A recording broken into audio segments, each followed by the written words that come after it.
Every generation has its defining works. More than 300,000 people worked to put that man on the moon, including that janitor. Millions of volunteers immunized children around the world against polio, and millions of more people built the Hoover Dam and other great projects. And now it's our generation's turn to do great things. Now I know, maybe you're thinking, I don't know how to build a dam. I don't know how to get 1 million people involved in anything. Well, let me tell you a secret. No one does when they begin. Ideas don't come out fully formed. They only become clear as you work on them. You just have to get started. If I had to know everything about connecting people before I got started, I never would have built Facebook. Movies and pop culture just get this all wrong. The idea of a single eureka moment is a dangerous lie. It makes us feel inadequate because we feel like we haven't had ours yet. And it prevents people with seeds of good ideas from ever getting started in the first place. Oh, and you know what else movies get wrong about innovation? No one writes math formulas on glass, okay? All right? That's not a thing, okay?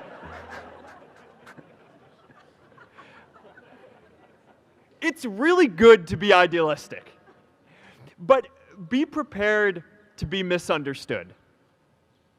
Anyone working on a big vision is going to get called crazy, even if you end up right.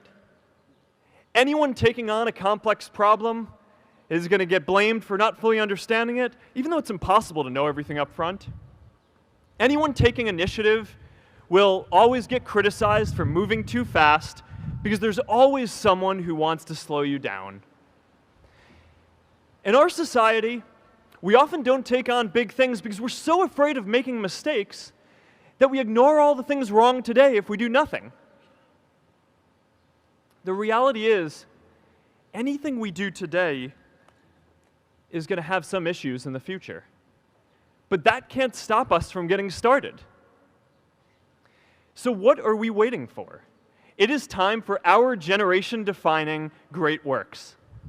How about stopping climate change before we destroy the planet and getting millions of people involved, manufacturing and installing solar panels?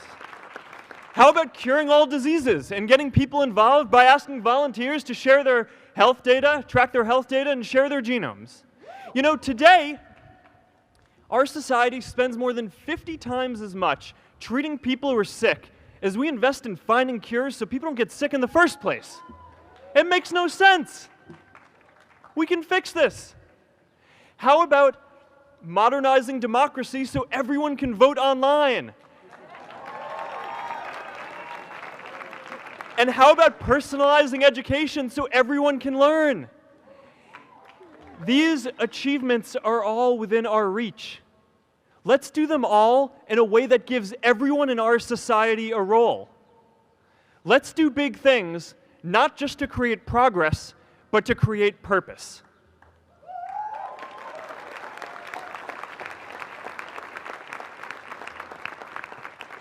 So taking on big, meaningful projects together is the first thing we can do to create a world where everyone has a sense of purpose. The second is redefining our idea of equality so everyone has the freedom to pursue their purpose. Now, many of our parents had stable jobs throughout their careers, but in our generation, we're all a little entrepreneurial, whether we're starting our own projects or finding our role in another one. And, you know, that's great, because our culture of entrepreneurship is how we create so much progress. An entrepreneurial culture thrives when it is easy to try lots of new ideas. Facebook wasn't the first thing I built. I also built chat systems and games, study tools and music players, and I'm not alone. J.K. Rowling got rejected 12 times before she finally wrote and published Harry Potter. Even Beyoncé had to make hundreds of songs to get Halo. The greatest successes come from having the freedom to fail. Now, today, we have a level of wealth inequality that hurts everyone.